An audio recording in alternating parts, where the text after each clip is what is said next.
2012 Olympics നടന്നതിൻ്റെ ആ ഒരു സംഭവമാണ്. ഓട്ടോക്കെ ക്യൂൻ ഒളിമ്പിക്സ് പാർക്കാണത്. പിന്നെ അത് സ്ട്രാറ്റ്ഫോർഡ്. ഈ ഭാഗത്തവിടെ ആയിട്ടാണ് എൻ്റെ ഓഫീസ്. ഇത് സൈക്ലിങ്ങിൻ്റെ ട്രാക്കാണ്. അതായത് മറ്റേ ഇതിലൊക്കെ കണ്ടിട്ടില്ലേ, ഒളിമ്പിക്സിൻ്റെ സൈക്കിളൊക്കെ ഇങ്ങനെ കറങ്ങി പോണ ട്രാക്ക്. ആ ട്രാക്കാണ് ഇങ്ങനെ കയറ്റി വെക്കണം. ആ ശരിക്കും പുഷ് ചെയ്ത് കയറ്റി വെക്കണം. ആ കയറ്റി വെക്കാൻ വേണ്ട പോണേണ്ട. Are you enjoying?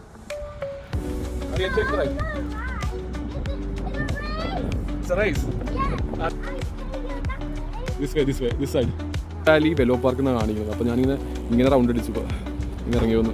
നൈസ്, കൊള്ളാം. ഞാനെൻ്റെ ഓഫീസ്. അപ്പം ഇവിടെ നിന്ന് ഇങ്ങനെ വന്നിട്ട് ഈ പാർക്കിൽ കയറി. ഇനി ഇവിടെ നിന്ന് ഈ ഏരിയയാണ് നിങ്ങളിപ്പോൾ കണ്ടത്. ഇതാണ് ആ റിവർ, ഇപ്പോൾ ഞാൻ കാണിച്ച റിവർ. പിന്നെ ഇവിടെ നിന്ന് ഇങ്ങനെ പോയി ഈ പാർക്കിൽ കയറണം. ഇവിടെ നിന്ന് ഈ പാർക്കിൽ കയറണം. പിന്നെ നേരെ വീട്ടിലെത്തും. ഇതാണ് ഇപ്പോഴത്തെ പ്ലാൻ. ഇത് വാക്ക് വേ ആണ്. ഇവിടെ മൗണ്ടൻ ബൈക്ക് ക്രോസിംഗ് എന്നൊക്കെ